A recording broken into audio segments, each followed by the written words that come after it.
I'm no guru, I'm no expert, but I was very blessed to grow and scale my ads agency last year to have over 40 reoccurring clients. Now, with that said, I'm going to break down the 5 steps to grow, scale, or start your agency in 2025. These are going to be what I value to be the most important, either modern day, 4 years into running the agency, or what I valued and looking back on when I first started, what I would have valued most then and there.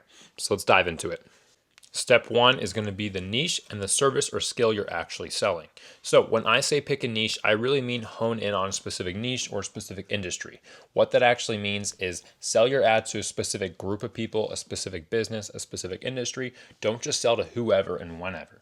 So for example, perhaps your niche could be law firms. You only sell, you only market, you only work with law firms. Perhaps you only work with roofers, electricians, plumbers. Maybe you only work with e-commerce companies or content creators. Let's say you're a video agency, right? You do videography, so you're starting a video agency. Perhaps you only work with content creators like influencers and TikTokers. Or maybe you're the opposite. You're a videographer agency, but you only work with real estate firms, right? Maybe you're doing Matterport walkthroughs of houses or like listings of homes, that sort of thing. You want to niche down so that you can hyper focus on that niche and scale that vertical rather than trying to scale and juggle 40 different niches and all these different types of businesses. That's when things become really difficult and hard. Same thing goes for your service offering. If you're offering 4 different services, especially early on, it's going to be really hard to grow and scale and maintain that. It's much easier if you stick with just one service. So again, let's go back to the videographer example. If you're a videographer, maybe you only work with realtors.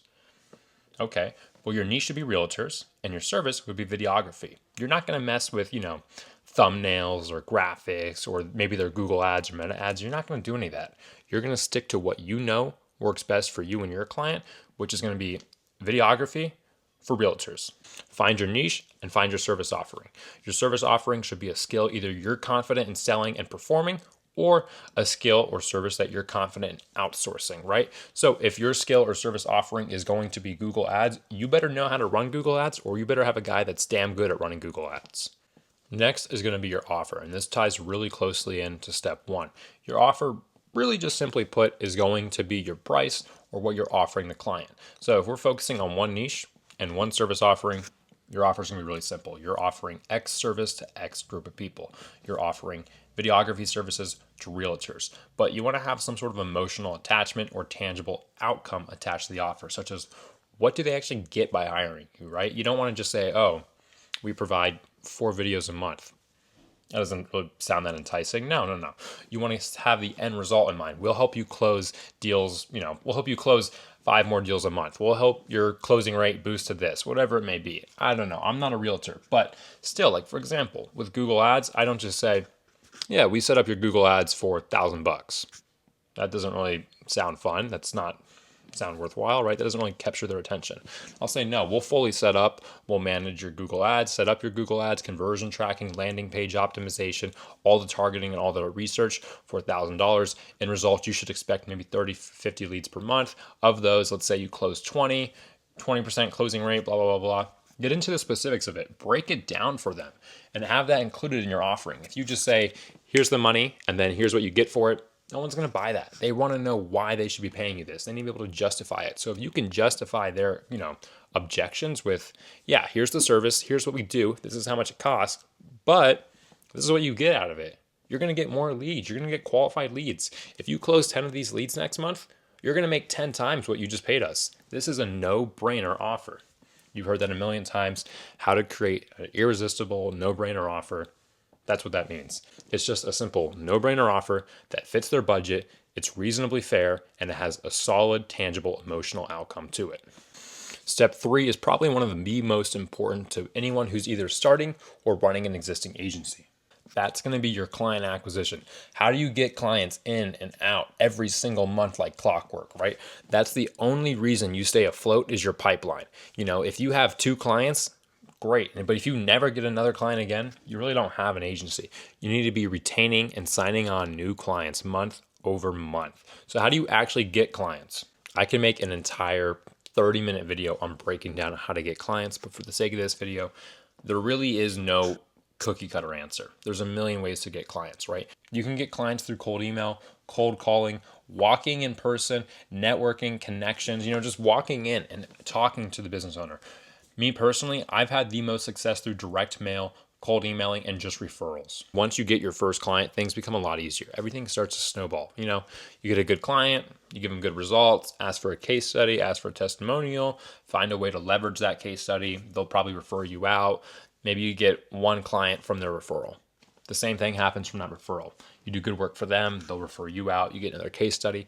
It just kind of keeps snowballing. It probably took me like 6 months to get my first client. And then after that, they just kind of started coming, one after the other. It was still a slow process, but here we are 3-4 years later, and I probably have 10-15 leads a week from just simply posting content on social media, being referred to, and just kind of having like that good rapport out there. People know I do good work. People know that at PPC Powerhouse, we do good work. So really, there is no cookie cutter answer to client acquisition. I would just tell anyone, try everything. There's really an infinite amount of ways you can get clients, and you're going to find what clicks for you. For me, it was through social media and content creation, through building in public, documenting my starting in the agency, documenting my paid ads journey, and really just showcasing, hey, look at how this client did this month. Here's a video on this client's performance. Here's a video on how to do this in Google Ads. That's where I found my success in my avenue, was through content creation, which obviously, led to a lot of other avenues like referrals. But many, many people also find success in cold calling, cold emails, right? Or just showing up and networking and making the right connections. For now, just focus on getting your first quality client. Once you have your first quality client you can deliver actual really good results for, it'll just snowball, whether it be through referrals or through the way you utilize that case study. I promise you, once you get your first quality client, things will just start snowballing and happening, and you won't even remember how. Step 4, and this is where a lot of people get lost, especially early on running an agency, and that's going to be the actual performance, right? So let's think about it. You got your niche. You got your service, you got your first client. Well, how are you going to retain them if they don't get good leads, right? Or get good results? So for me, I'm a Google Ads agency. Let's pretend I'm running Google Ads for realtors. Cool. My niche is realtors. I'm selling them Google Ads. I got my first client, but here comes the end of a 30-day period, and that realtor or my client got 2 leads off of $2,000 in ad spend. You really think they're going to stick around? They're going to go, Brandon, I paid $1,000 per lead. I spent $2,000 and got 2 leads out of that. Why would I hire you again for month 2, month 3, month 4, or even longer than that? No. You need to prioritize getting results for your clients, or simply put, prioritize performance.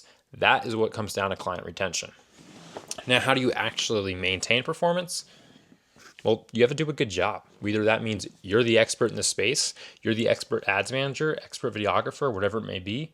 It's your job to maintain those performance. And if you're not the one fulfilling the service, then you make sure that you vetted the right people who are managing these clients' ads or whatever the service is, right? So if you're outsourcing the ads or the service, you need to make sure you're hiring the right people, interviewing them, qualifying them, and actually monitoring and checking in on them. This isn't just some set and forget thing. You don't just get a client, get a Stripe invoice, and email them the same Stripe invoice again 30 days later. No. This is an ongoing game of consistency. Prioritize your clients at the end of the day above all else, and you will prevail. Step 5, we're going exactly right into what we just talked about, and that's going to be client communication, which obviously is the other 50% of client retention. Great, your clients' ads are performing well, their performance is good, that's great. But if you're not actively keeping your client up to date or in touch with your client, they're not going to re-sign. I don't care how good the performance was. I mean, think about it. Let's just pretend that I pay your invoice tomorrow, and then 30 days later, I get another invoice from you. I'm going to completely have forgotten about you. I'm going to be like, who is this dude and why is he invoicing me $1,000? I haven't heard from him in 30 days. Put yourself in the client's shoes. You want to work with someone who's going to keep you in good relations and keep you updated and really just kind of have that level of transparency with you during this whole relationship.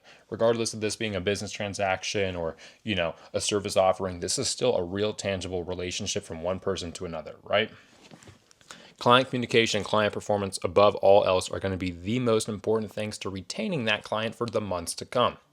You could have been working your ass off on that client's ad account all month, but if you didn't send them a single update, a single report, or even a text, they're going to have had zero idea likely that you were working that hard, right? So try to set some sort of cadence, right? Whether it be a once a month meeting or a once a week email. That's perfectly fine. Just check in with the client, be like, hey man, just want to let you know we did X, Y, and Z this week and things are looking great. That's it. That's really all it takes. Now, when that client gets that invoice at the end of 30 days, they're going to remember exactly who was behind the account bringing this success to their table, and they'll have no problem paying that invoice because you're not just some stranger to them they forgot about. Obviously, there's a lot that goes into running a successful agency, whether it be from start or if you're scaling your current ads agency. But in a nutshell, those are my 5 most important steps. And again, to recap, that's going to come down to your niche, your service offering, your actual offer itself, such as your pricing or what you're selling. And then from there, it's going to come down to the client acquisition, getting new clients, and then retaining clients, which will retain clients through performance and client communication. Those are my 5 key steps to either starting or scaling your agency in 2025. To recap, it really always comes down to just your niche and service offering, to your actual offer, pricing, and model specifically. Then, of course, client acquisition. How do you get clients? How do you get quality clients? How do you find clients that keep paying you money? And then, of course, to actually retain the client, it's going to come down to the performance, your results, and lastly, client communication, right? How do you maintain relations with the client, keep them updated, and all that good stuff? Let me know what questions you guys have or any thoughts you have down below. I'd be really more than happy to make a video on one of these 5 topics and just dive a lot more in depth. Thank you.